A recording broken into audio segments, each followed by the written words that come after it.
January 11th, 1944, 11:14 in the morning, 4 miles above Aschersleben, Germany. Captain Daniel Morrison circled his P-51B Mustang at 24,000 feet, watching 30 German fighters dive towards 60 unprotected B-17 bombers below. The temperature outside his cockpit was negative 42 degrees Fahrenheit. His breath frosted on the inside of his oxygen mask. His hands, even inside fleece-lined gloves, felt numb. The 33-year-old Morrison had flown 86 combat missions in China, with the Flying Tigers survived when most didn't, volunteered for Europe when he could have gone home. Today marked only his 37th day flying the controversial new fighter that military brass had called Suicidal for long-range escort deep into Germany. His radio crackled with static. His four-man flight had scattered minutes ago, chasing a separate German attack. He'd called them twice. Red 2, rally on me. Red 3, Red 4, come back to the bombers. No response, just dead air and the sound of his own breathing inside the mask. He was alone. Below him, formations of Messerschmitt Bf-109s and Focke-Wulf FW-190s closed on the 401st Bomb Group at 23,000 feet. The German interceptors had launched from 3 airfields around Brunswick 18 minutes earlier. They'd been tracking the bomber stream since it crossed the border, waiting, calculating, preparing to strike where American escort fighters always turned back. But the P-51 could reach anywhere in Germany. The Luftwaffe didn't know that yet. Today they would learn. Morrison's hand moved to the firing triggers beneath his thumbs. 650 caliber machine guns. 2,472 rounds total loaded in ammunition boxes in his wings. 412 rounds per gun, against 30 German fighters flown by pilots who'd survived years over France and Britain and Russia. Veterans wearing Knight's crosses and oak leaves. Men who knew how to kill. The lead German fighters opened fire at 800 yards. 2 far rounds falling short, but the intent was clear. A B-17 named Little Chum took hits in both wings anyway. Another bomber, Hell's Angels, lost an engine. Black smoke poured from its number 3 nacelle. The formation tightened but couldn't evade. 60 bombers flying straight and level at 190 miles per hour. Sitting ducks. Without fighter escort, 60 bombers carrying 600 airmen would face the full weight of Luftwaffe interceptors for the next 37 minutes until they reached friendly airspace at the German border. 37 minutes. Morrison did the mathematics automatically. 600 men, 10 men per bomber, someone's son on every aircraft, someone's husband, someone's father. 600 families who might receive telegrams tomorrow saying their loved one wasn't coming home. Morrison pushed the stick forward and dove. Freeze frame. The moment before one pilot changes everything. The moment before courage becomes legend. The moment before impossible becomes possible. Let's go back to where this impossible courage was forged. October 2nd, 1942, Kunming, China. 16 months before that frozen moment over Germany. 2,000 miles and a lifetime away. Captain Daniel Morrison stood beside a burning P-40 Warhawk, watching medics cover his wingman's body with a canvas tarp. The aircraft had taken anti-aircraft fire during a strafing run on Japanese positions near Hengyang. Fuel tank punctured. Fire immediate and catastrophic. The pilot had tried to bail out at 300 feet altitude. Parachute never opened. Impact killed him instantly, but Morrison kept seeing him fall. Kept seeing the white parachute that deployed too late. Kept seeing the moment his best friend died because Morrison had called that strafing run. Lieutenant Marcus Webb, 24 years old. From Sacramento, California. Morrison's wingman for 8 months. Best friend for 6. The man who'd saved Morrison's life twice over China. Once over Rangoon when a Zero got on Morrison's tail and Webb shot it off. Once in a bar fight in Kunming when local gangs tried to rob American pilots and Webb broke 3 men's noses defending Morrison. Gone. Because Morrison had said the anti-aircraft positions looked light. Because Morrison had been confident. Because Morrison had been wrong. The American volunteer group, the Flying Tigers, had operated in China from 1941 to 1942, defending supply routes from Japanese air attacks. Officially disbanded July 1942, most pilots absorbed into Army Air Force China Air Task Force. Morrison stayed, kept flying, kept fighting, couldn't go home yet. Not with Webb's ghost following him, not with that debt unpaid. The night before Webb died, they'd sat in their shared quarters drinking bootleg Chinese whiskey that tasted like kerosene mixed with regret. Webb talked about his fiancée Sarah back in Sacramento, showed Morrison the ring he'd bought in Kunming's market, gold band with a small jade stone, Chinese craftsmanship, beautiful work. He was going to propose when he got home. Already had the letter written, just needed to survive long enough to mail it.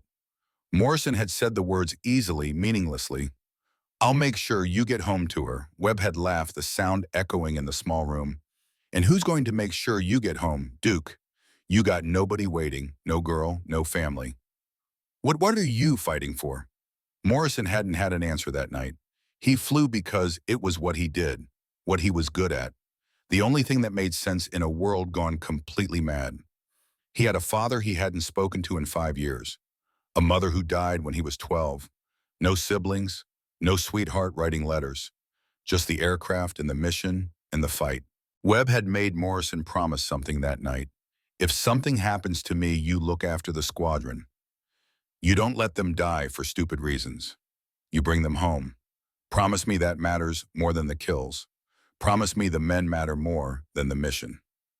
Morrison had promised. Easy words. Cheap promises given late at night over bad whiskey.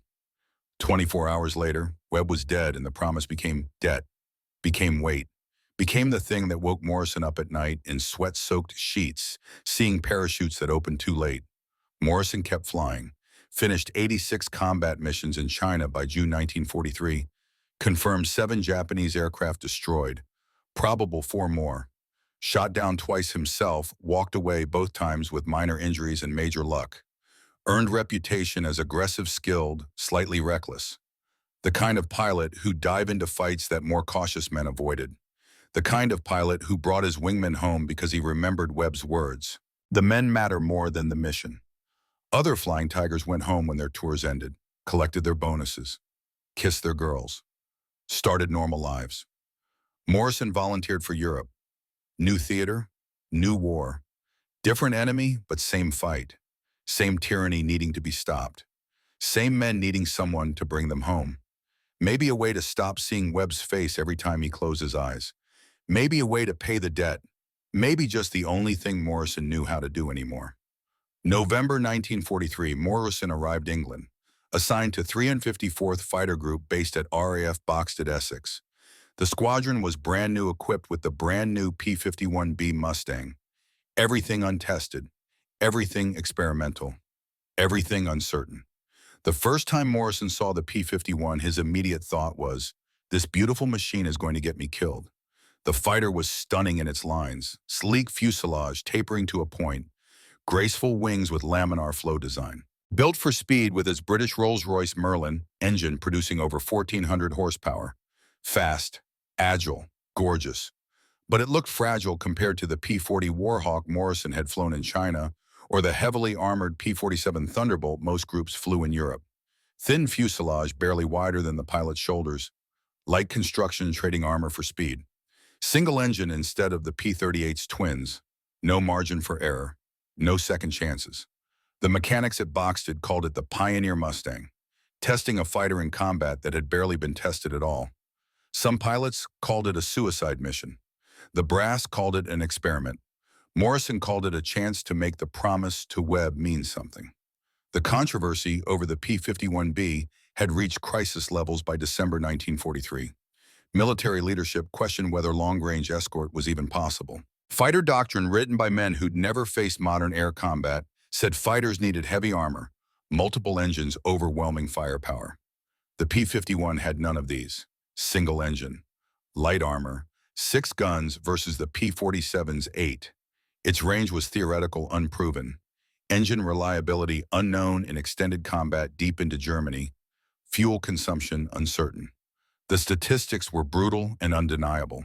Between August and October 1943, 8th Air Force had lost 180 bombers in just 3 missions without fighter protection past the German border. The fighters couldn't escort deep enough. Their range ended at the border. The Luftwaffe knew this. They waited. They struck where American fighters couldn't reach.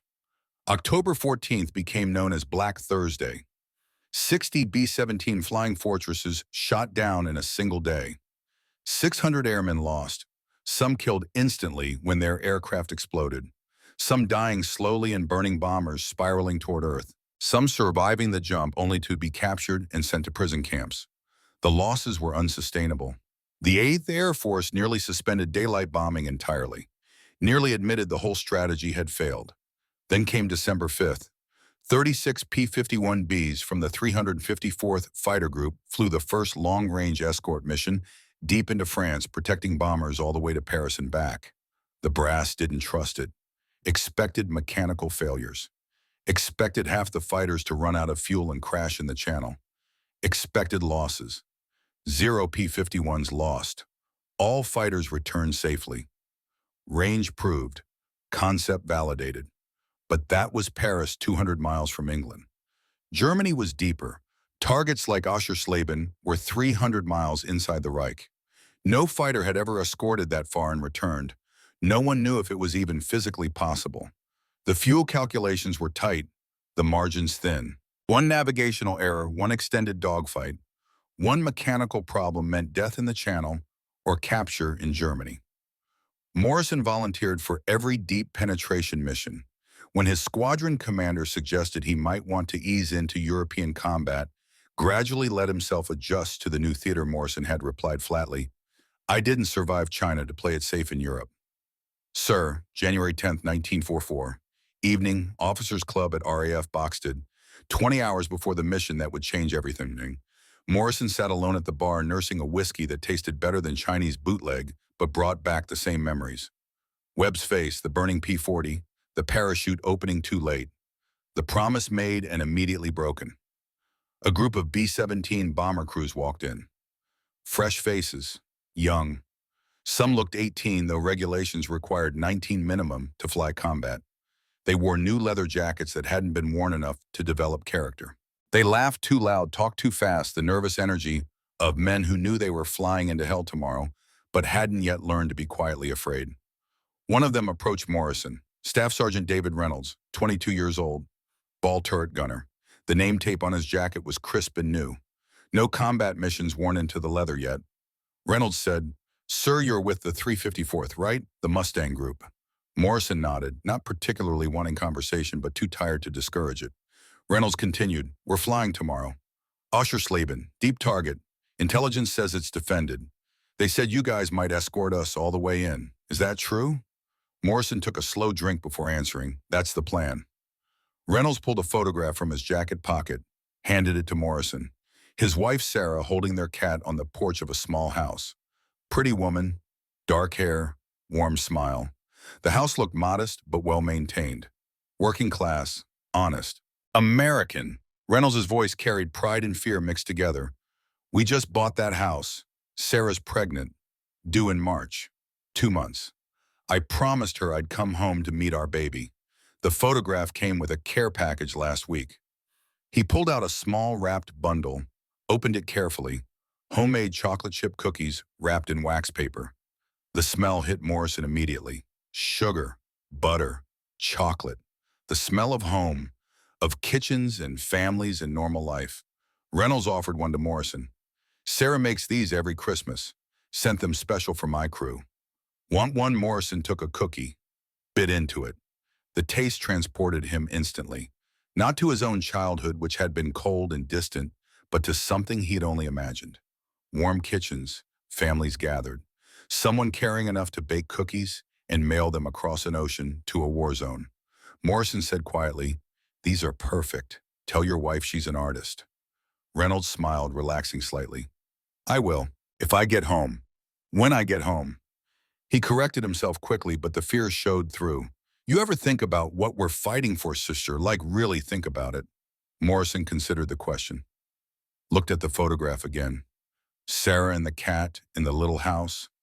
Looked at the cookies made with rationed sugar and butter that should have gone to keeping Sarah and the baby fed, but instead went to making her husband feel loved 5,000 miles from home.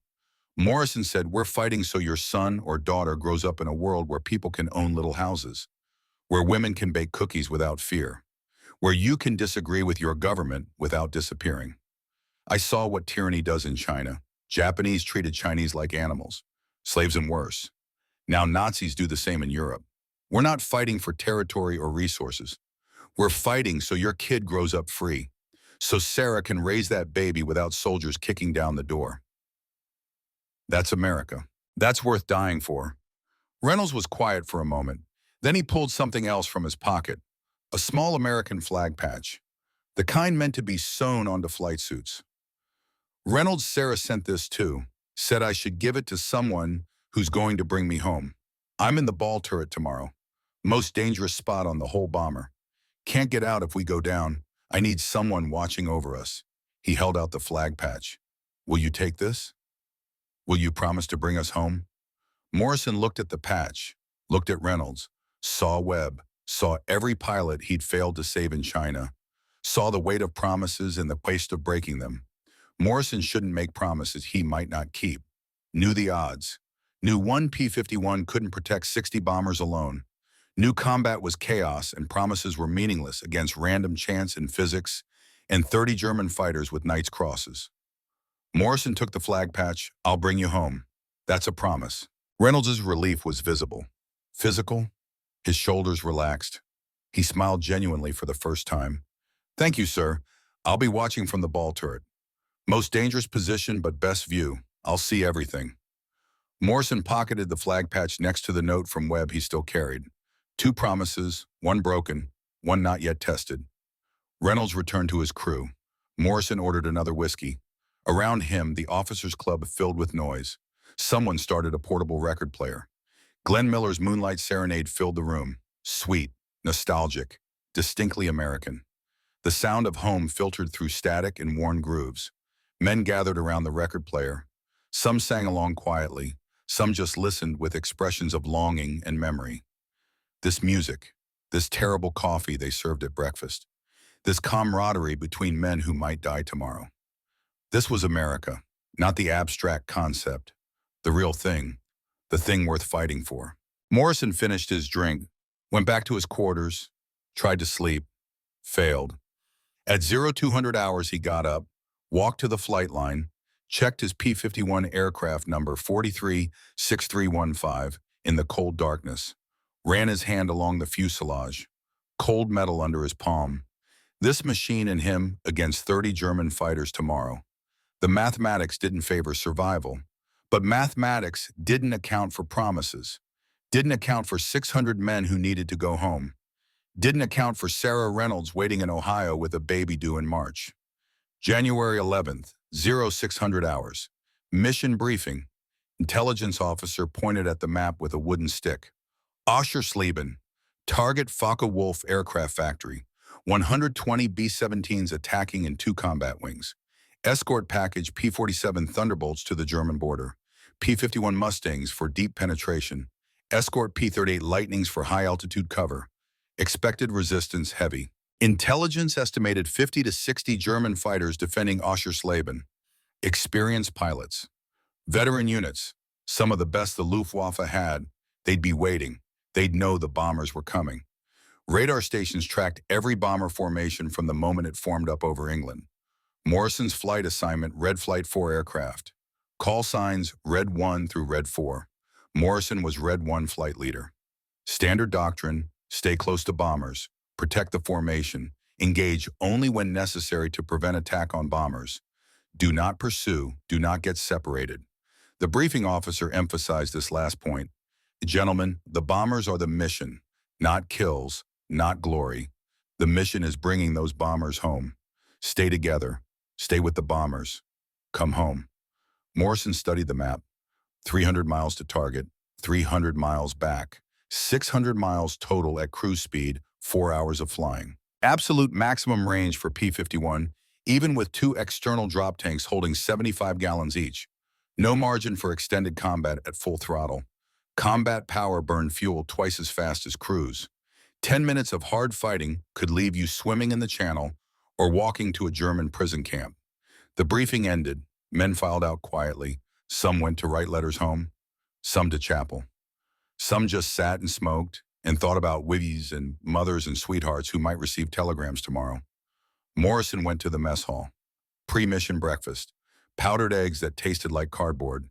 Spam that might have been meat. Coffee strong enough to strip paint.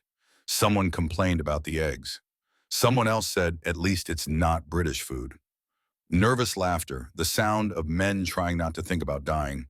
0730. Morrison walked to his P-51. Ground crew had it ready, fueled, armed, polished. Technical Sergeant Mike Sullivan, his crew chief, stood beside the aircraft. Sullivan, she's ready, sir. All 6 guns bore sighted and tested, full ammunition, drop tanks topped off. You've got 5 hours endurance if you're careful with the throttle. 4 hours if you're not, Morrison. And if I have to fight, Sullivan was quiet a moment, then you have however long God gives you, sir. Come back with my airplane. Morrison climbed into the cockpit. Strapped in, harness tight, parachute uncomfortable as always. Checked instruments. Oil pressure good, fuel quantity reading full, magnetos functioning, radios working. He pulled out the flag patch Reynolds had given him, tucked it into his jacket pocket next to Webb's note. 2 promises, 600 lives. 1 aircraft, 30 German fighters. The mathematics still didn't make sense. But Morrison wasn't flying for mathematics. He was flying for Sarah Reynolds and her cookies and her baby due in March. For Webb and the promise broken. For the men who needed someone to bring them home. The Packard Merlin engine started with a roar. 1,400 horsepower spinning the propeller. The sound was beautiful and terrible. The sound of power and death and possibility. Morrison taxied to the runway. Behind him, 3 more P-51s. Red 2, Red 3, Red 4. His flight, his responsibility.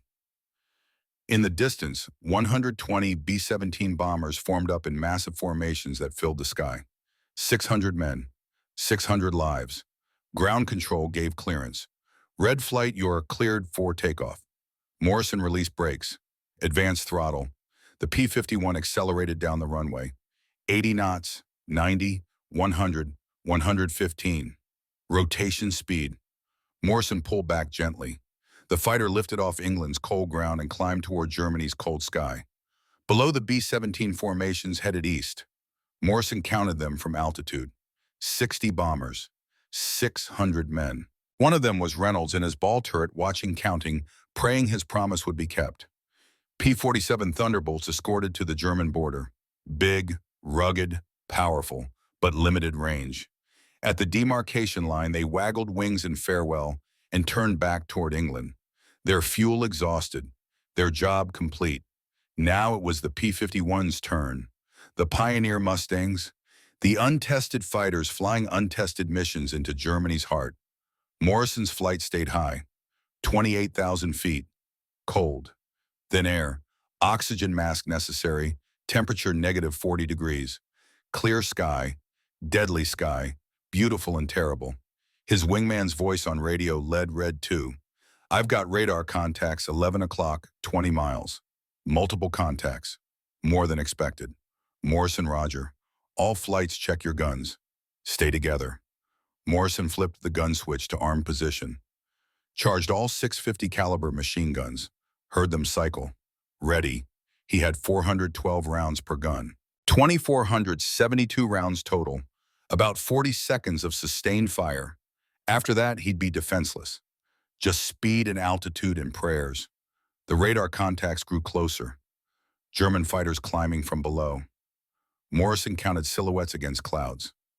More than intelligence predicted. Many more. Not 50 fighters, closer to 70.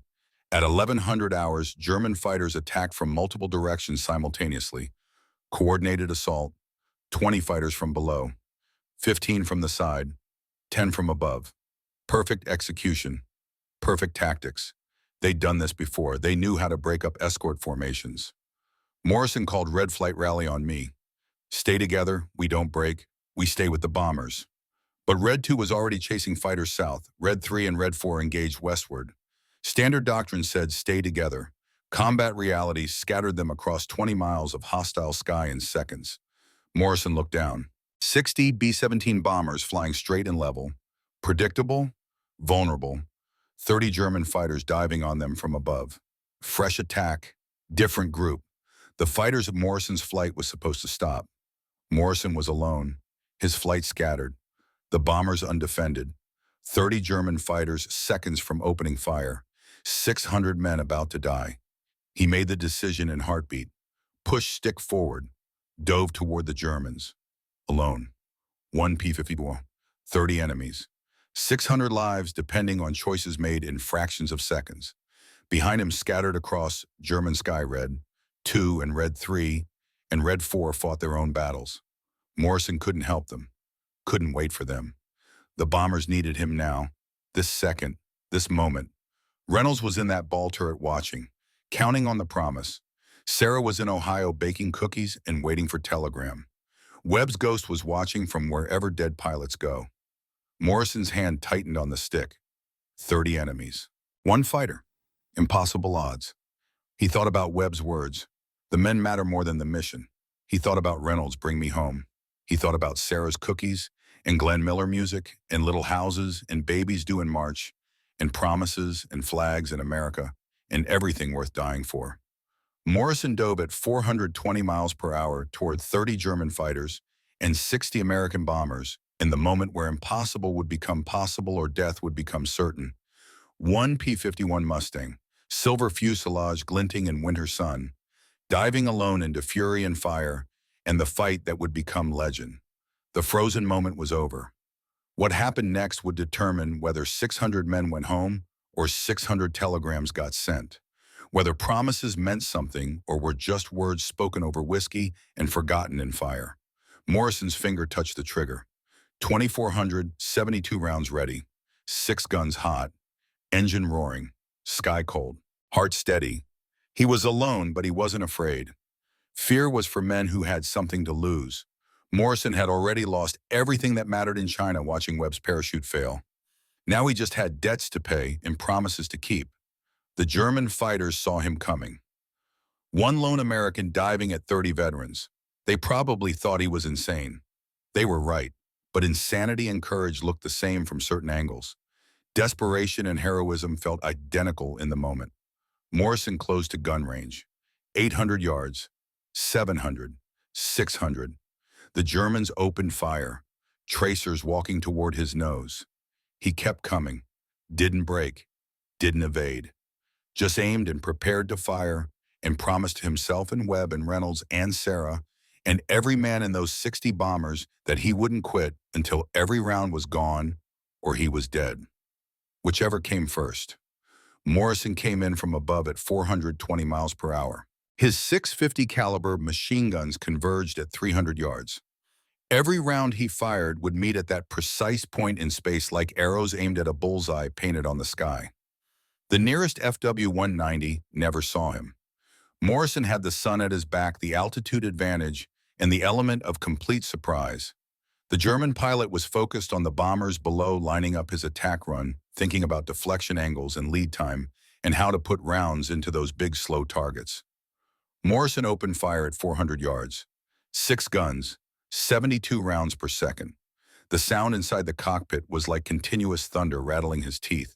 Tracers walked toward the German fighter in a stream of fire. Every 5th round a tracer burning phosphorus white against the blue sky.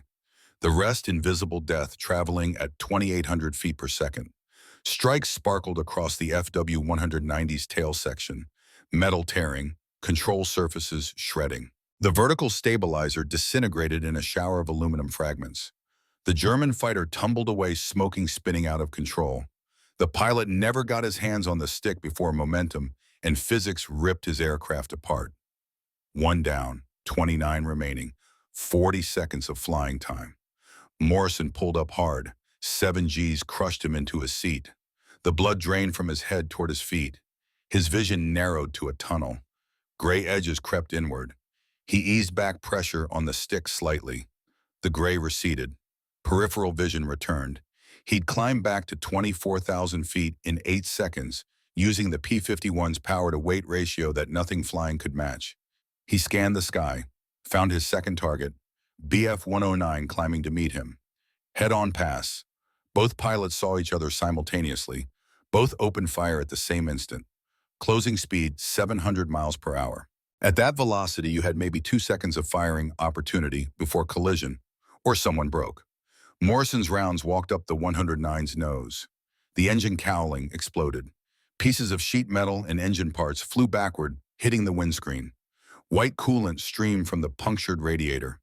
The German pilot broke left, trailing vapor, his engine dying, altitude bleeding away, heading for a forced landing if he was lucky, or a crash if he wasn't. Morrison pulled vertical, rolled, dove onto another FW-190 that hadn't seen him yet. The German was fixated on a B-17 lining up his shot, thinking he had all the time in the world. 3-second burst, 90 rounds expended. The 190's right wing folded at the root where it met the fuselage. Structural failure. Physics. The fighter spun away like a maple seed falling from a tree. 3 confirmed kills, less than a minute, 27 still attacking. Morrison's ammunition counter showed 2,290 rounds remaining. Inside the bomber formation, Staff Sergeant David Reynolds crouched in his ball turret beneath the B-17 Lucky Strike. The plexiglass sphere gave him 360-degree visibility. He was the eyes of the bomber, the man who saw everything, who called out attacks, who counted enemy fighters and warned his pilot when death approached. He watched the lone P-51 Mustang carve through German fighters like a scythe through wheat. 3 kills in less than 60 seconds. Reynolds had flown 19 missions from this cramped, freezing sphere, seen P-47 Thunderbolts escort them to the border, then turned back with fuel tanks empty, seen P-38 Lightning struggle at high altitude, where their engines ran rough and their pilots got cold. Never seen anything like this. Never seen one fighter attack 30. Reynolds counted carefully like the intelligence officers had taught him. 30 German fighters when the attack began. 27 now, after that silver Mustang flashed through them. The P-51 never stopped moving. Dove climbed, rolled, fired, climbed again, always positioning between the bombers and the attackers, like a sheepdog protecting the flock from wolves. Very angry, very deadly sheepdog. Reynolds keyed his intercom voice tight with adrenaline and wonder pilot ball turret. "We've got a Mustang out there fighting alone. Just splashed 3 in under a minute. I've never seen flying like this." Lieutenant Frank Patterson, pilot, responded from his seat 50 feet away. "Keep counting, Sir Reynolds. If we survive this, someone needs to document what's happening. Someone needs to remember." Reynolds, Roger, sir, counting everything. The German formation split like a cell dividing. 15 fighters broke left toward the bombers, determined to complete their mission. 15 stayed to deal with the lone American who just killed 3 of their comrades. The Germans expected the Mustang to break off now. Fighter doctrine everywhere, American and German, was absolutely clear about this. Never engage when outnumbered more than 2-1. Morrison had 15-1 odds in front of him, and 15 more closing from behind. He kept attacking. Oberleutnant Friedrich Weber, 26 years old, 15 confirmed kills. Knight's Cross with oak leaves led the 15 fighters staying high. He'd been flying combat since 1940. France, Britain, Russia. He'd seen everything the war could show a pilot. Seen friends burn, seen enemies fall, seen courage and cowardice in everything between. But he'd never seen one fighter attack 15 deliberately. Never seen aggression this pure, this focused, this suicidal. Weber's thought came clear and cold. This American is either insane or the best pilot I've ever encountered. Either way, he's dangerous. Weber keyed his radio in German. All aircraft converge on the lone Mustang. Standard bracket, he flies alone. We fly together, kill him quickly. Morrison understood something the Germans hadn't realized yet. The P-51 could hit 440 miles per hour in level flight at altitude. The FW-190 topped out at 408. The BF-109 managed 420. 30 miles per hour advantage didn't sound like much. In combat, it was the difference between life and death. Morrison could dive attack, extend away faster than they could follow, climb back up using excess energy from the dive repeat. The Germans couldn't catch him in the acceleration phase, couldn't follow him through the energy conversion, couldn't match his climb rate. Speed was survival, speed was life. Morrison had both. At 11:17, 3 BF-109s came at him head-on. Morrison had learned this tactic fighting Japanese Zeros over China. Head-on attacks tested nerve. First pilot to break lost the advantage. First pilot to flinch died. Morrison didn't flinch. He opened fire at 600 yards. Long range, low probability, but necessary to force a decision. His tracers walked toward the lead 109. The Germans saw the streams of fire converging on his nose, saw death approaching at combined closure rate of 1,400 feet per second. He broke first. Dove left. Reigning and survival instinct overriding courage. Morrison climbed over the other two, rolled inverted, came down on their tails like a hawk stooping on pigeons. 2-second burst on the trailing 109. 60 rounds, engine fire. Orange flames streaming. The pilot bailed out immediately. White parachute blossoming at 23,000 feet. Another German pilot out of the war heading for prison camp or rescue depending on where he landed. 4 confirmed kills. 1,830 rounds remaining. 26 German fighters still operational. The Luftwaffe pilots were learning, adjusting. These weren't novices. Several wore Knight's Crosses earned over years of combat. They'd survived the Battle of Britain when so many died. Survived the Russian front where the sky was meat grinder and statistics. They studied Morrison's patterns with the cold, analytical minds of men who'd lived this long by learning fast. Weber watched from above. The American attacked from altitude advantage, targeted formation leaders to create chaos, extended away using superior speed when pressured. Classic boom and zoom tactics. Predictable if you knew what to watch for. Countered by patience and numbers. Weber keyed his radio. He dives from the sun, set the trap. 4 aircraft high as bait. 4 aircraft low and hidden. When he commits to the high formation, the low formation climbs into his escape route. Box him. End this. At 11:28:8, FW-190 split into 2 4-ship formations exactly as Weber planned. One stayed high at 25,000 feet, visible tempting. One dropped low out of sight below the bombers at 18,000, invisible patient waiting.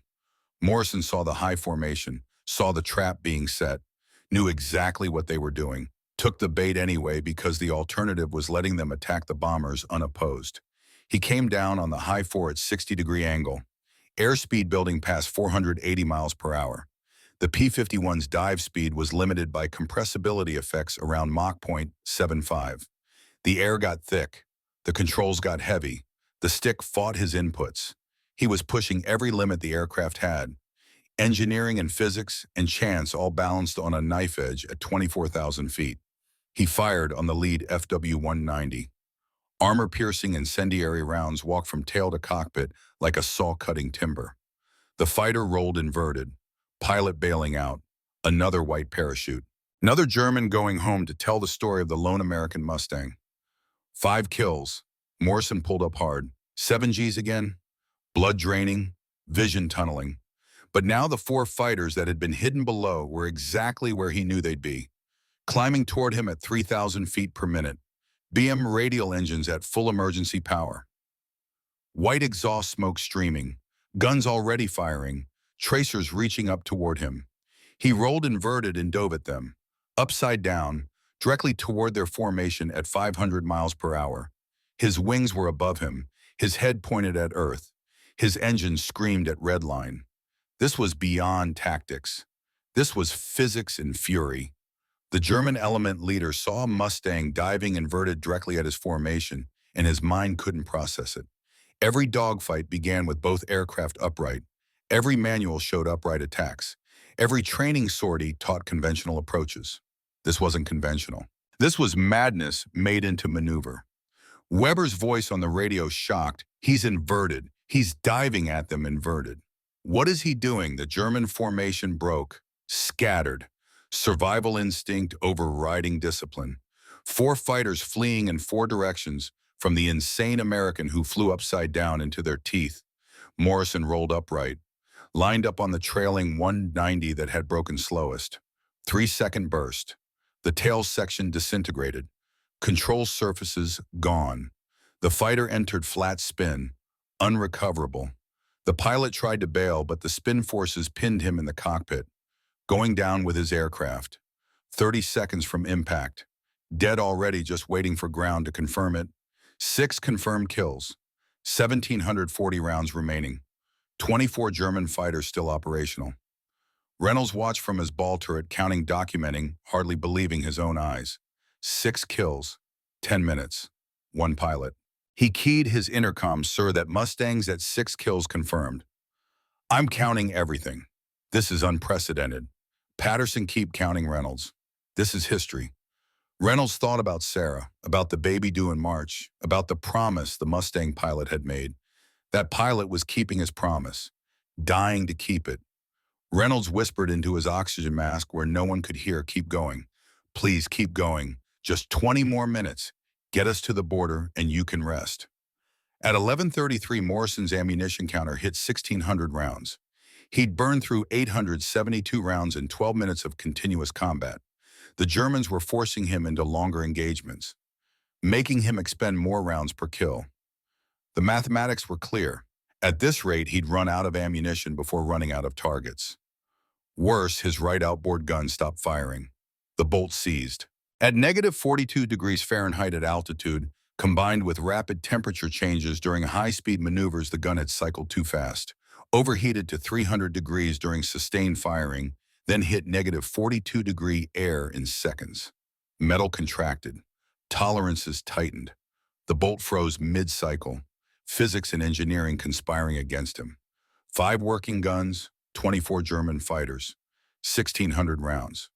The mathematics got worse with every minute. Standard procedure was break off when guns malfunctioned. Return to base, land, repair, try again tomorrow. Morrison looked down at 60 bombers, looked at the German fighters reforming for another attack, looked at his fuel gauge showing 58 gallons remaining. Enough to get home if he left now, not enough if he stayed much longer. He stayed. Weber tried the bracket trap again, this time with better discipline, tighter coordination. 12 fighters high, 12 low. When Morrison attacked the high formation, the low formation wouldn't climb early and give away the trap. They'd wait until he was committed, unable to reverse, then spring up behind him and end this. Morrison attacked the high formation exactly as Weber predicted.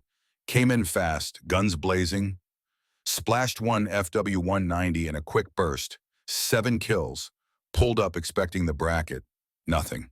The sky was empty above him. They'd learned, changed the timing. Then he saw them, the low formation, not climbing into his escape route ahead of him, climbing behind him, into his tail. He'd walked into the trap differently than expected. The Germans had evolved their tactics as fast as he'd evolved his. 12 fighters on his tail, all firing. The sky filled with tracers, streams of phosphorus fire converging on his aircraft from multiple angles. One round punched through his left horizontal stabilizer, leaving a hole the size of a fist. Another clipped his right aileron, tearing metal. The P-51 shuddered. Control got mushy. The stick felt loose. Damage to the flight controls. Not fatal, but getting worse. Morrison shoved stick forward. Dove for cloud deck at 15,000 feet. The Germans followed. Inside the clouds, Morrison pulled throttle back. Slowed from 400 to 200 knots. Rolled inverted. Counted 5 seconds. Rolled upright. Pulled up hard. Broke back out above clouds 2,000 feet behind where he'd entered. The Germans had overshot. Classic reversal. Webb had taught him that over China 3 years ago. If faster enemy chases you into clouds, slow down in Maya, they'll overshoot thinking you're still running. You reverse and you're on their tails. Simple physics. Simple tactics. Deadly effective. Morrison picked the last fighter in the string, FW-190, just realizing the trap had reversed. 2-second burst. 60 rounds. The canopy blew off. Plexiglass fragments spinning away. Pilot slumped forward against his harness. Dead or unconscious. Fighter entering slow spiral toward Earth. 8 confirmed kills. 1,480 rounds remaining. His left wing gun stopped firing. 2 guns down, 4 working. The cold was killing his weapons faster than Germans were killing his chances. At this rate, he'd have 0 functional guns within 15 minutes. Then he'd be defenseless. Then all the speed and altitude in the world wouldn't matter. Morrison climbed back to 24,000 feet. His fuel gauge warning light flickered amber. 58 gallons. He'd been at combat power for 18 minutes. Fuel consumption at combat power was 2.1 gallons per minute. Simple mathematics. He had maybe 27 minutes of combat power remaining. After that, he'd be forced to reduce power or run out of fuel and glide down to become prisoner or corpse. The bombers were still 19 minutes from safety. The German border was 19 minutes away at their current speed of 190 miles per hour. Morrison had to hold for 19 minutes with decreasing ammunition, decreasing guns, decreasing fuel, and increasing damage to his aircraft. Reynolds kept counting from his ball turret. 8 confirmed kills.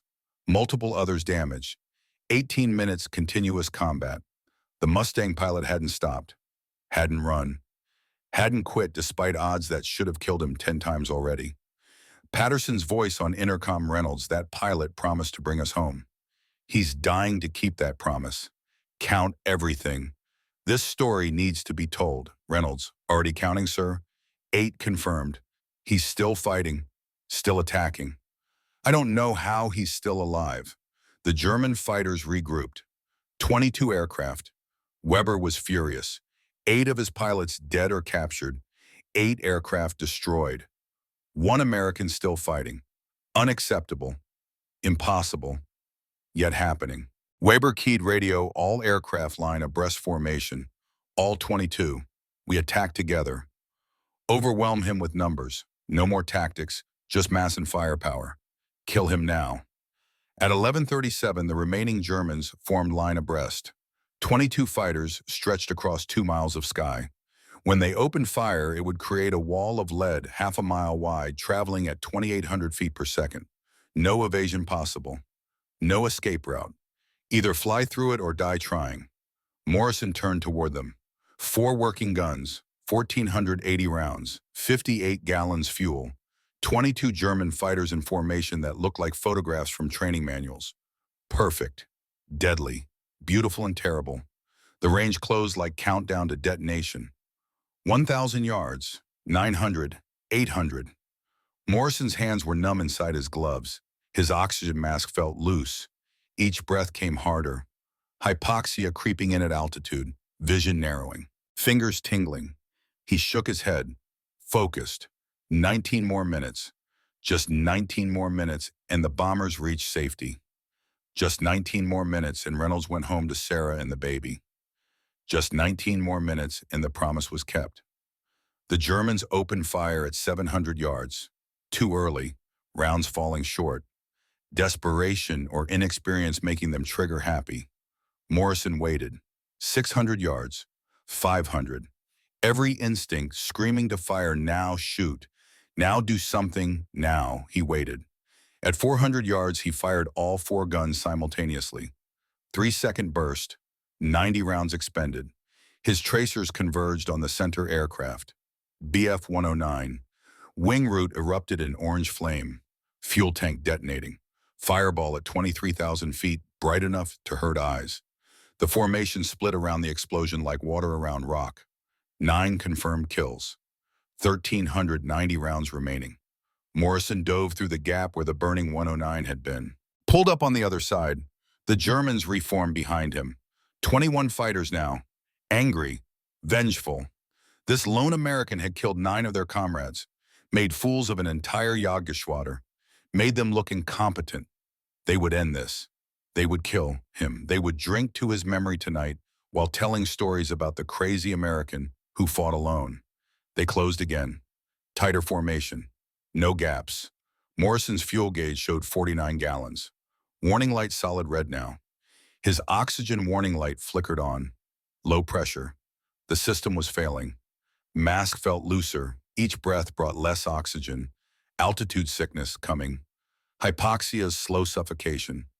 The bombers were 16 minutes from safety. Morrison had to hold for 16 more minutes with dying systems and killing odds. At 11:41, Morrison's ammunition counter hit 100 rounds per gun, 400 rounds total across 4 working guns. At his current rate of fire, 3-second burst, 90 rounds per attack, he had maybe 4 more attacks. Maybe 5 if he used 1-second bursts and got lucky. The Germans still had 21 fighters operational. The mathematics was final and absolute. He couldn't kill them all, couldn't even wound them all. Best case, he delayed them, harassed them, kept them focused on him instead of the bombers. Webb's voice came clear in Morrison's mind. Memory or hallucination from hypoxia didn't matter. The voice was real enough. You made me a promise, Duke. The men matter more than the mission. You're doing it. Don't stop now, Morrison. I'm out of ammunition almost. Can't fight without bullets much longer. Webb, you're not fighting with bullets anymore. You're fighting with will. That's enough. That's always been enough. Morrison shook his head. Focused. The Germans were coming again. 21 fighters. Morrison climbed to meet them head-on. The Germans dove at the bomber formation in coordinated attack. Final push. Overwhelming force. Destroy the bombers. Accept losses. Complete mission. This was what they'd come for. This was what mattered. Morrison hit them head-on at the top of his climb, picked the leftmost FW-190, fired 1-second burst. 30 rounds. Tracers converged. The 190's engine cowling shattered. Pieces flew back into cockpit. Fighter rolled away, trailing black smoke and possibly dead pilot. 10 confirmed kills. 370 rounds remaining. Morrison pulled vertical, used his speed to climb above the formation. They were committed to attack run-on bombers. Couldn't follow him up. Physics and momentum and loaded weapons pointing down kept them diving. He hammer-headed at the top of his zoom climb, dove back down onto their tails, lined up trailing BF-109. 1-second burst. The tail sheared off at the fuselage. Structural failure. Physics again. The fighter tumbled. 11 confirmed kills. 340 rounds remaining. His right inboard gun seized. 3 guns remaining. 255 rounds total. The cold had claimed another weapon. Temperature and physics and engineering limits all conspiring. At 11:44, Morrison fired his last rounds. All 255. 4-second burst. Everything remaining. Saw strikes on a FW-190's cowling. Fighter broke away smoking. Might be 12 kills, might not. Hard to tell through smoke and distance. Then click, click, click. Empty chambers. 0 rounds remaining. Winchester. Out of ammunition. Defenseless except for speed and altitude and fury. Morrison kept attacking. No guns. No ammunition. Just speed and fury and a promise made to a ball turret gunner named Reynolds, who had a wife named Sarah and a baby due in March, and a little house in Ohio with cookies baked from ration sugar. Morrison dove at the nearest BF-109. The German pilot saw him coming, saw the Mustang's guns weren't firing. No muzzle flashes, no tracer streams, no sound of 50s hammering. The German held his course, expected Morrison to break off. Standard doctrine. Winchester fighters returned to base immediately, always, without exception. Morrison didn't break. He lined up on the 109's tail, close to 50 feet. The German could see Morrison's propeller in his mirror now, see the spinner inches from his rudder, feel the psychological pressure of someone insane enough to attack without weapons. The German broke first, dove away, survival instinct overriding training. Morrison followed through the break, stayed on his tail through 2 full rolling scissors. The German pilot was good, experienced, but Morrison was fighting with something beyond skill now, fighting with pure will, with promises and debt and the weight of Webb's ghost watching. After 40 seconds of pure maneuvering, the German disengaged, dove for the deck, gave up. One enemy neutralized without firing a shot. Oberleutnant Friedrich Weber watched from above, disbelieving. The American had no ammunition, had to be Winchester after that sustained combat. Yet he kept attacking, kept forcing German pilots to break, kept them focused on him instead of the bombers. Weber's thought came clear and cold. This is not tactics. This is will made into weapon. This American fights like no one I have encountered. He has earned something today. Respect, honor, the right to survive if God grants it. At 11:46, Weber made a decision. He keyed his radio in German. All fighters split attack. 8 stay high to engage the Mustang. 13 dive for the bombers. If the American wants to fight, let him. But we complete our mission. We sink those bombers. Morrison saw the split. Had to choose. Fight the 8 or save the bombers from the 13. Couldn't do both. Not without ammunition. Not without fuel. Not without functioning weapons. He turned toward the 13 diving fighters. Left the 8 behind. Chose the bombers over his own survival. Chose keeping the promise over, living through the day. Morrison caught them at 19,000 feet. Came in from their 7 o'clock high. Lined up on the leader. Didn't fire because he couldn't. The German leader saw him coming. Saw the Mustang. No tracers, no gunfire. But broke anyway, thinking it was trap. Thinking other Mustangs were hiding in the sun. Thinking American doctrine required mutual support and this lone fighter was bait. There were no other Mustangs. Just Morrison.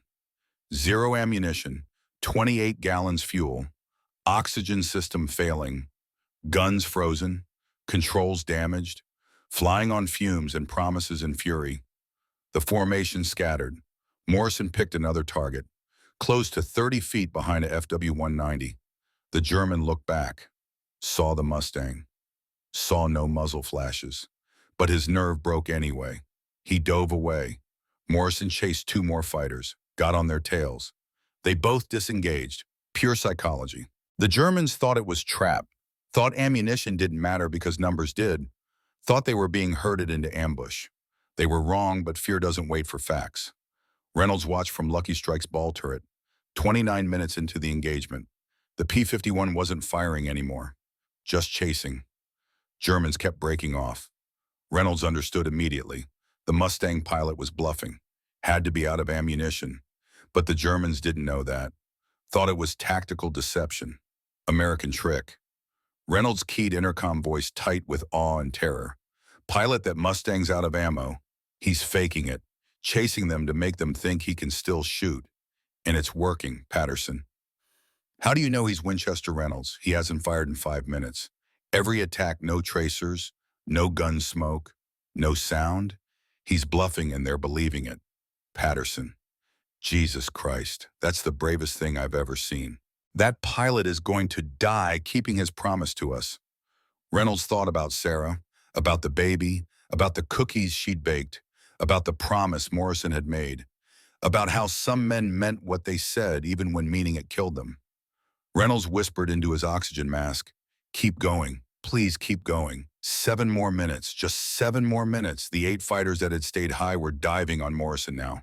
He pulled up to meet them. Airspeed bled off climbing, 190 knots, 170, 150. Stall speed was 120. He was hanging on his propeller, on the edge of aerodynamic control. The Germans opened fire at 200 yards. Rounds passed below him. He kicked rudder, skidded left. More rounds, close enough to see individual tracers. He shoved nose down, dove away, built speed, 200 knots, 250, 300, pulled back up. The Germans had overshot. Couldn't follow through the energy conversion. His fuel gauge showed 23 gallons. Warning light flashing red like heartbeat. 5 minutes of fuel at combat power. Maybe 7 at cruise. Maybe 9 if he leaned the mixture until the engine coughed. The bombers were 7 minutes from safety. P-47 Thunderbolts were 4 minutes out. Morrison could see them now. Black dots on the horizon growing larger. 36 fresh fighters with full ammunition and fuel, coming to take over the escort, coming to finish what Morrison had started. 4 more minutes. He had to hold for 4 more minutes. 4 minutes was forever. 4 minutes was nothing. 4 minutes was the difference between 600 men going home or 600 telegrams being sent. At 11:47, 33 minutes after it began, Weber called off the attack. His voice on German radio was tired, resigned, respectful in ways he didn't expect to feel. All fighters break off.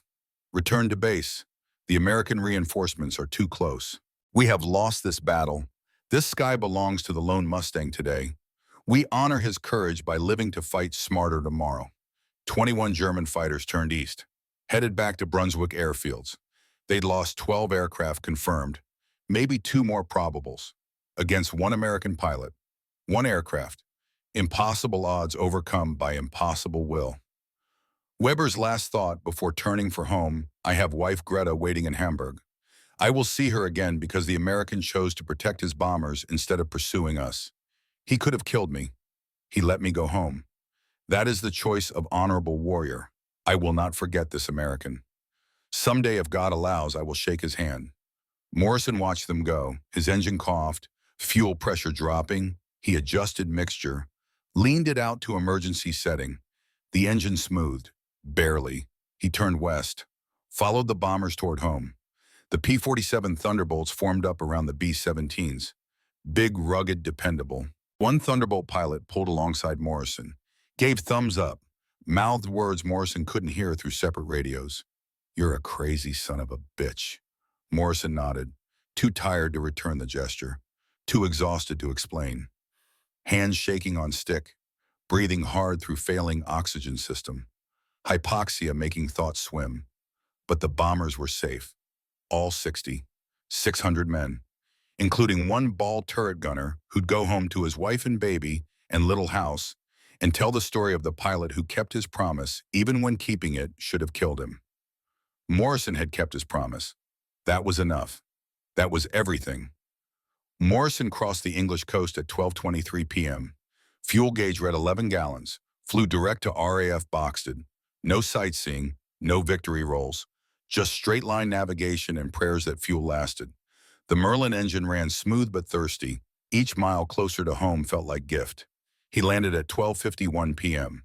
His P-51B rolled to stop on hard stand where it had started 5 hours earlier. Ground crew ran to the aircraft. They'd heard radio chatter. Something about lone Mustang over Germany. Something about impossible combat. Something about one pilot saving 60 bombers. Technical Sergeant Mike Sullivan opened the canopy. Morrison sat motionless for 10 seconds. Couldn't move. Couldn't think. 3 hours, 37 minutes in the cockpit. 90 minutes continuous combat at altitude and cold that froze guns and thoughts. His hands were locked on the stick. Had to consciously tell fingers to release. To let go. He climbed out slowly, legs nearly buckled. Sullivan caught his arm. Steady, sir. You're home. You made it. Morrison stood on English ground feeling gravity and exhaustion and the weight of 33 minutes that felt like 33 years. He'd survived, somehow, against mathematics and tactics and 30 German fighters. He'd survived. Sullivan walked Morrison around the aircraft, counted damage with professional eye and growing disbelief. One round through left horizontal stabilizer. Clean hole. Another through right aileron. Ragged tear. 37 bullet holes total scattered across fuselage and wings. Most were small caliber machine gun rounds from long range, but 3 were 20mm cannon strikes. One had punched through wing roots 6 inches from main fuel tank. 6 inches. The difference between walking away and exploding at 24,000 feet. Sullivan looked at Morrison with expression mixing respect and horror. Sir, how many did you get? Morrison thought about it, remembered each engagement in fragments, each kill in flashes. Maybe 3 or 4. Hard to tell in the fight. Everything happened too fast. Sullivan gun cameras will tell the truth. We'll develop the film tonight. But Sir Radio Chatter says you fought alone for over 30 minutes. Says you saved the whole formation. Says you kept fighting after ammunition ran out. Is that true? Morrison was too tired to answer. Just nodded. Started walking toward debriefing. Each step hurt. Each breath hurt. Being alive hurt. But 600 men were alive too. That made the pain worthwhile. The 401st Bomb Group landed at Dinathorpe Base at 13:37 hours.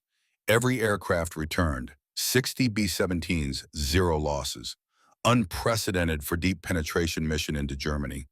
Usually they lost 3 to 5 bombers minimum, sometimes 10, sometimes 20 on bad days when Germans were waiting and escorts turned back early. Today, 0 losses. 600 men climbing out of aircraft. 600 men who'd fly again tomorrow or next week. 600 men who'd eventually go home when the war ended. Lieutenant Frank Patterson climbed out of Lucky Strike. His ball turret gunner, Staff Sergeant David Reynolds, emerged from beneath the aircraft, legs shaky from 3 hours in cramped sphere, but alive, unhurt. Home. Reynolds found intelligence officer immediately, had to tell someone, had to document what he'd witnessed. Told about the lone Mustang, 30-plus minutes of combat. One fighter defending 60 bombers. Counted at least 12 kills confirmed. Maybe more. Fought without ammunition at the end, using pure aggression to scatter attacks. The intelligence officer didn't believe it. Checked with other crews. Same story. 18 different bomber crews all reported identical thing. One P-51, call sign unknown, pilot unknown, fighting alone for over half an hour, attacking even after guns went silent, saving the entire formation through impossible courage. 8th Air Force launched investigation immediately, checked mission logs, reviewed radar tracks, interviewed pilots. Only one P-51 from 354th Fighter Group had remained with bombers that long. Aircraft number 436315. Pilot Captain Daniel Morrison. Flight records confirmed he'd landed with 11 gallons fuel. Gun camera footage being processed. January 12th, one day after mission.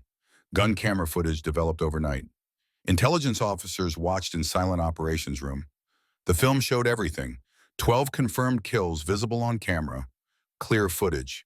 No ambiguity. Head-on passes. Deflection shots. Vertical reversals. Extended combat against overwhelming odds. Then the gun stopping. Morrison attacking anyway. Germans breaking. Formation scattering. The bluff working. But more than kills, the film showed something else. Something harder to quantify. Morrison attacking after his gun stopped firing. Chasing German fighters with empty chambers. Using pure aggression and aircraft position to force enemy to break. Making them think ammunition didn't matter because determination did. The Germans didn't know he was Winchester. Morrison had bluffed for 7 minutes. Made them afraid. Made them question, made them retreat when numbers said they should have pressed. January 13th. Staff Sergeant David Reynolds received pass to RAF Boxted. He'd requested it specifically. Had to find the pilot who'd saved him. Intelligence had identified the aircraft and pilot. Captain Daniel Morrison, 356th Fighter Squadron, 54th Fighter Group. The man who'd made a promise 2 nights ago in Officers Club over cookies and flag patches and photographs of pregnant wives. Reynolds found Morrison alone in the squadron ready room reading a letter. Morrison looked up when Reynolds entered. Saw the ball turret gunner, remembered the photograph, the promise, the cookies. Reynolds, sir, are ya, Captain Morrison? Morrison stood slowly, body still sore. Yes, Reynolds, I'm Staff Sergeant Reynolds, ball turret gunner, Lucky Strike 401st Bomb Group. We talked 2 nights before the mission. You promised to bring me home. Morrison remembered the cookies that tasted like love and sacrifice, the flag patch, the pregnant wife named Sarah, the house in Ohio, Morrison. You made it home. Reynolds, because of you, sir, I watched the whole thing from my turret, every engagement, counted everything. 33 minutes. You fought alone against what looked like 30 fighters, killed at least 12, kept attacking even after your guns went silent. I've never seen courage like that. I've never seen anything like that. Reynolds pulled out the photograph he'd shown Morrison 2 nights before. Sarah and the cat in the little house. But now something was written on the back in Reynolds's careful handwriting. Captain Daniel Morrison saved my life, January 11th, 1944. I will never forget. Reynolds handed the photograph to Morrison. Keep this. Remember that 600 men went home because you wouldn't quit. I'm one of them. My baby's going to be born in March because you kept fighting when fighting was impossible. Because you meant what you said. Because promises matter to you. Morrison took the photograph, looked at it, looked at Reynolds, saw Webb, saw every pilot he'd failed to save in China, saw the ones he'd saved in Germany, saw the weight lifting slightly. Not gone, never gone, but lighter. Morrison said quietly, I made you a promise. I keep my promises. That's all? Reynolds, sir, that's not all. That's everything. That's what makes you different.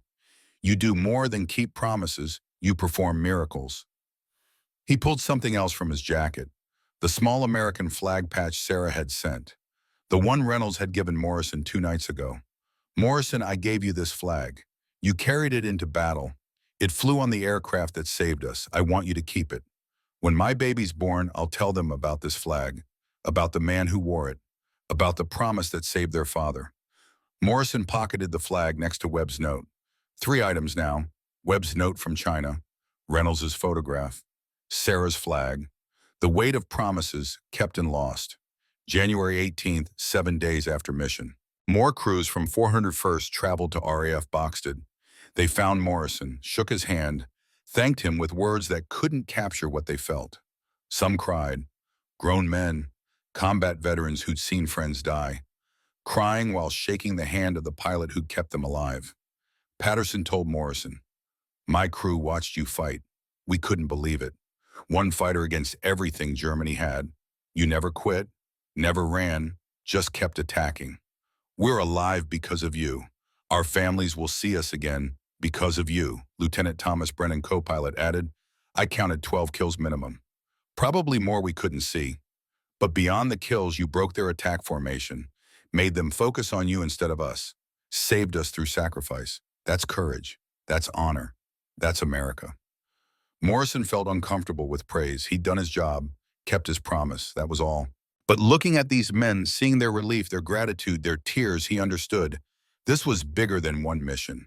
These men would go home, have children, live lives, build families, all because he'd refused to quit for 33 minutes over Germany. January 15th, Lieutenant General Richard Carson, commander of 8th Air Force, visited RAF Boxted personally, interviewed Morrison in private, asked him to describe the engagement in detail. Morrison was reluctant. Just doing his job, sir. Following orders to protect the bombers. Standard escort doctrine. Carson pressed Captain, you fought alone for 33 minutes. 12 confirmed kills, ran out of ammunition and kept attacking. That's not standard doctrine. That's extraordinary courage under impossible circumstances. That's exactly what the Medal of Honor was created to recognize. Morrison gave brief account. 33 minutes.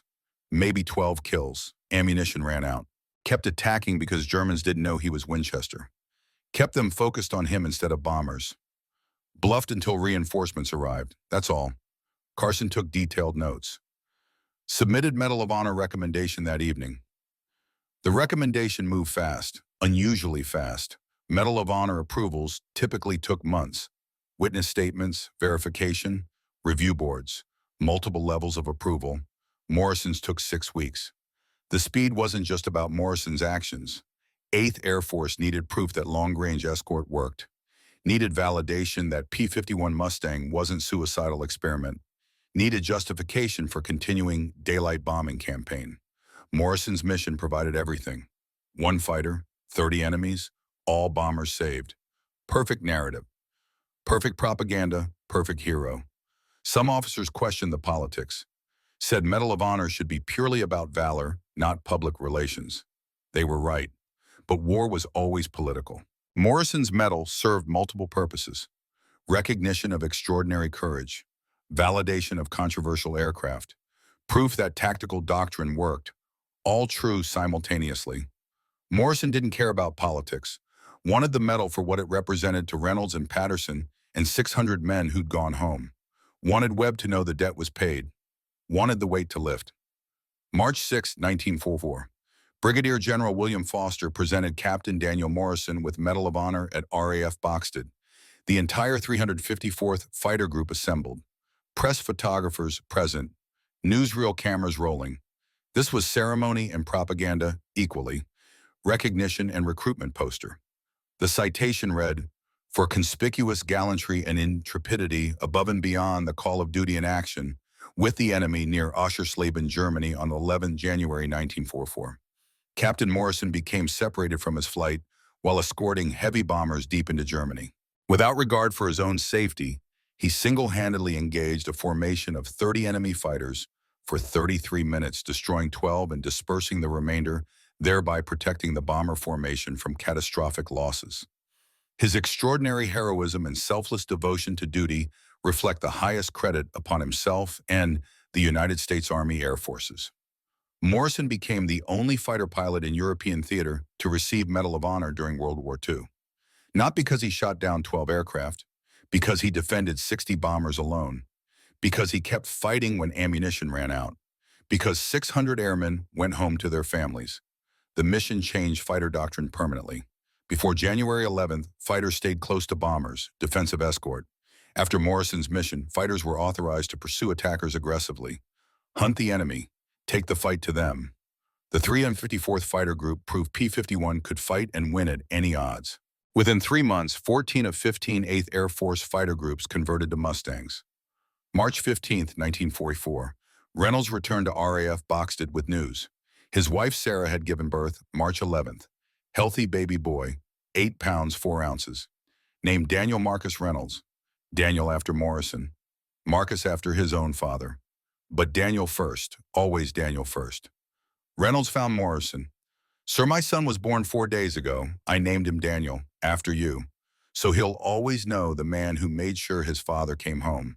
So he'll grow up hearing the story. So courage has a name and a face and a real person behind it." Morrison didn't know what to say. He'd saved lives before. shot down enemies, protected friendly forces, but never had someone name their child after him. Never had that kind of impact, that kind of permanence. Reynolds continued, "He'll grow up knowing Captain Daniel Morrison fought 30 German fighters alone, ran out of bullets and kept fighting, brought 600 men home. My son will know what real courage looks like, will know that promises matter, that some men mean what they say, even when meaning it might kill them." Morrison thought about Webb, about the promise made in China, about the debt paid in Germany, about legacy and memory, and what survives when we die. Morrison, make sure your son knows courage isn't absence of fear. It's being afraid and doing it anyway. Make sure he knows promises matter more than life sometimes. Make sure he knows you don't leave your people. You fight for those who can't fight for themselves. That's what America means. Reynolds, I'll make sure he knows, sir. I promise. Morrison flew 26 more combat missions after Oschersleben, shot down 6 more German aircraft. Total kills 18 confirmed, but he was never alone again. Fighter Command changed escort procedures. No more solo operations. No more individual heroics. Flights stayed together. Mutual support always. Morrison agreed with the policy. What he'd done January 11th was necessary, not repeatable. You couldn't build doctrine around one pilot surviving impossible odds through luck and will. You built doctrine around what worked reliably. The Pioneer Mustangs continued operations until May 8, 1945. VE Day. Final tally, 701 aerial victories. More than any other American fighter group in European theater. 42 pilots became aces, but they paid the price. 128 P-51s lost in combat. 60 pilots killed or missing. 54 captured. Behind every victory, a statistic was blood and sacrifice. Morrison knew every name, every pilot killed, every aircraft lost.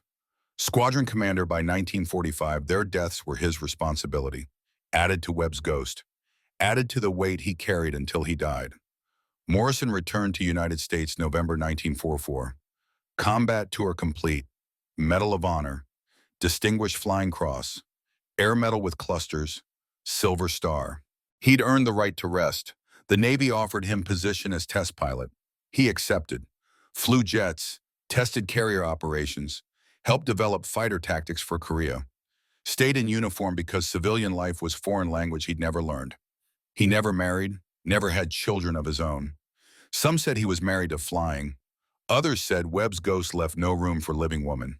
Truth was, Morrison just didn't know how to be anything except pilot and warrior. Flying was all he knew, all he was good at anymore. Reynolds completed 25 missions by April 1944. Survived them all. Went home to Ohio, to Sarah, to baby Daniel, to the little house where cookies were baked from love and rationed sugar. He told the story every year on January 11th, anniversary, the day Captain Morrison saved 600 men. The day courage meant attacking without bullets. The day one man changed everything.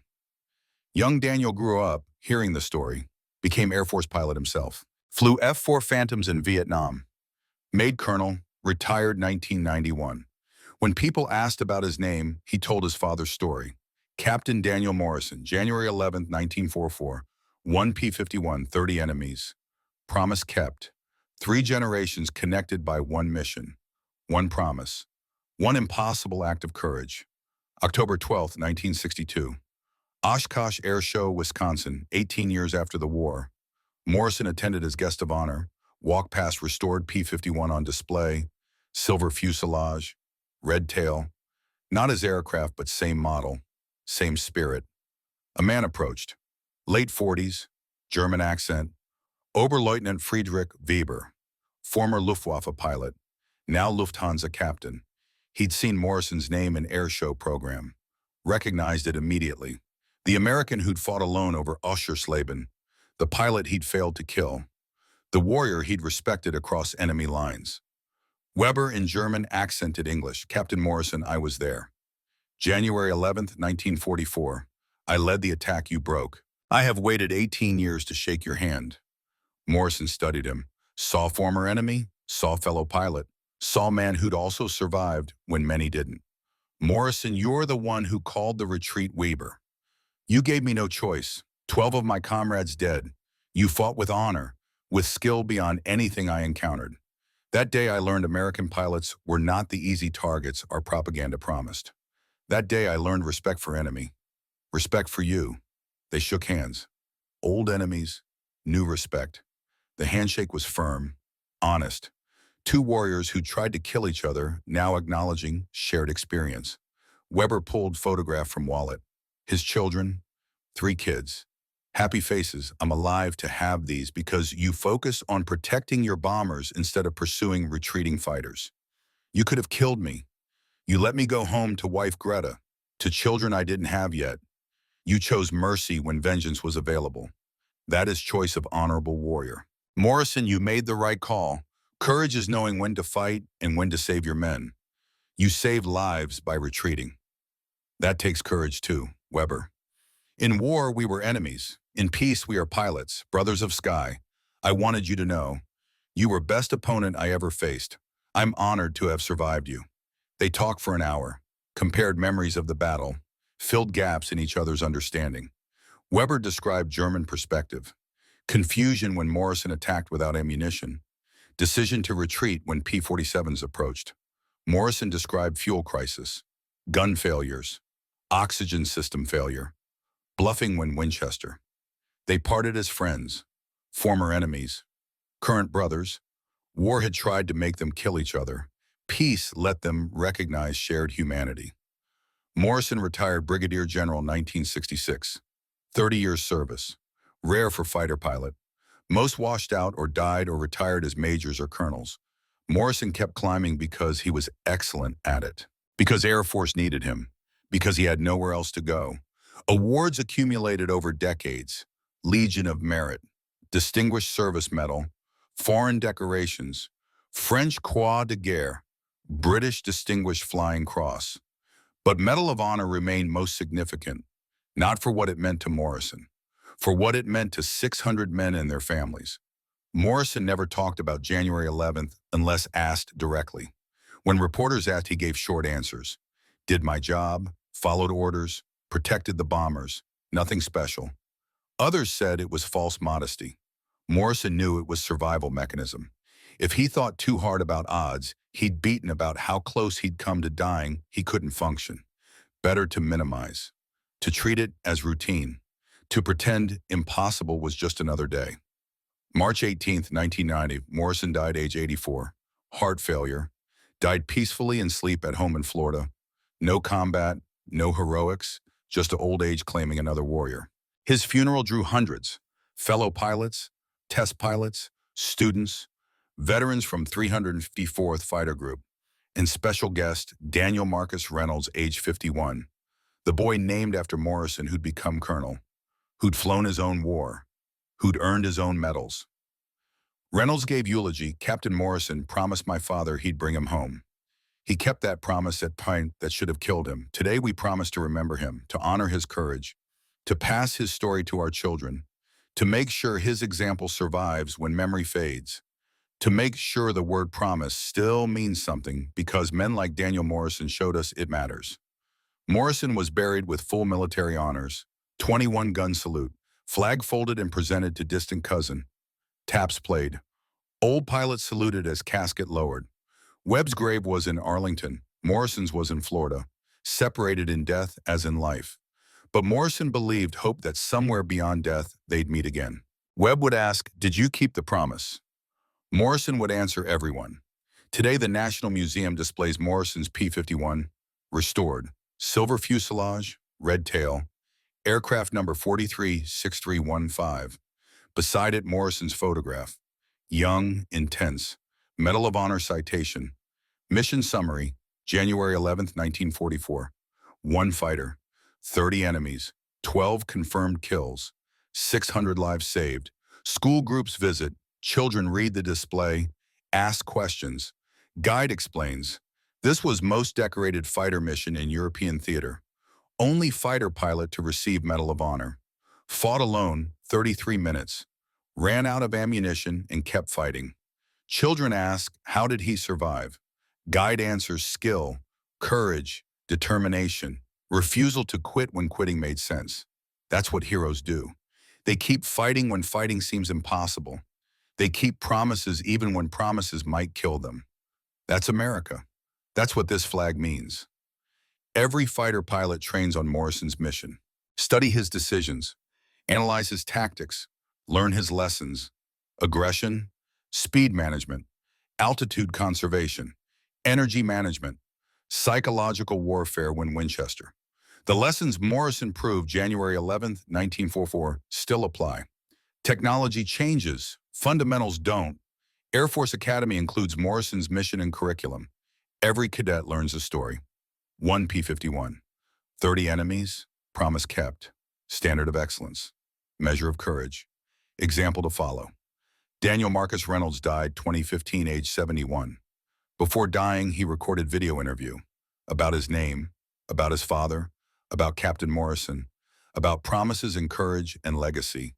The video preserved, available to anyone wanting to understand what courage looked like that day.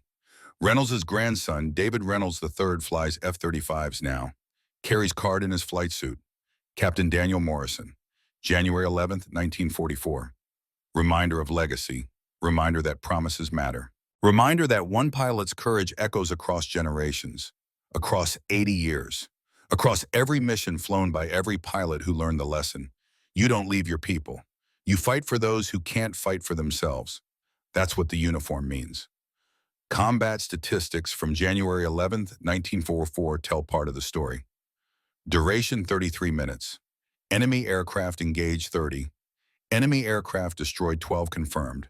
Ammunition expended 100%. Fuel remaining 11 gallons. Bombers lost 0. Lives saved 600. But numbers don't show courage. Don't show the fear Morrison felt. The exhaustion, the oxygen deprivation, the frozen guns, the impossible odds. The moment he decided dying was acceptable if it meant keeping his promise to Reynolds. Numbers don't show Webb's ghost, don't show Sarah's cookies, don't show baby Daniel, don't show flag patches and photographs in little houses in Ohio. Don't show Glenn Miller music and terrible coffee and men trying not to think about dying. Don't show what America means when it's not abstract but real, when it's people and promises and sacrifice. The museum closes each night. Lights dim. Morrison's P-51 sits in darkness. Silent, still. 37 bullet holes repaired but visible if you look closely. Propeller motionless. Engine cold. But somehow in the quiet, if you listen carefully, you can almost hear it. The Merlin engine roaring. 6 guns firing. One pilot fighting impossible odds because he promised. Because promises mattered. Because 600 men needed to go home. And somewhere in whatever place old warriors go, Morrison and Webb drink bad whiskey and laugh about the day Duke fought 30 Germans alone and won. The day a promise made in China was kept in Germany. The day one pilot changed everything. The day courage meant attacking without bullets. The day impossible became possible through will alone. January 11, 1944. Oschersleben, Germany. Captain Daniel Morrison. 1 P-51 Mustang. 30 German fighters. 12 confirmed kills. 600 lives saved. 0 bombers lost. Promise kept. Forever remembered. Forever honored. Forever proof that one person can change everything when they refuse to quit. When they mean what they say. When promises matter more than survival. That's the story. That's the legacy. That's America at its finest. One pilot, one promise. One impossible day that became legend.